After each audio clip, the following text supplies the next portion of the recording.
मित्रांनो, ही आहे आपली शेती. इथे टमाटे केलेले होते. टमाट्यामध्ये खास उत्पन्न काही असं झालेलं नाही आहे. सध्या सोडून ठेवलं आहे व्यवस्थित. इथं आपली विहीर आहे. विहीरमधून आपण पाणी वापरलं आहे. पण काय शेतकऱ्याचं जगणं हे निसर्गही सध्या साथ देत नाही आहे, सरकारही साथ देत नाही आहे.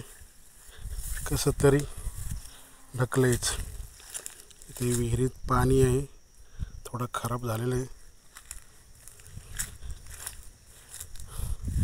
हे वरचं वावर आहे आपलंच आहे. वावर आहे तर पावर आहे. हे बघा, हे सगळं आपलंच शेती आहे सगळी.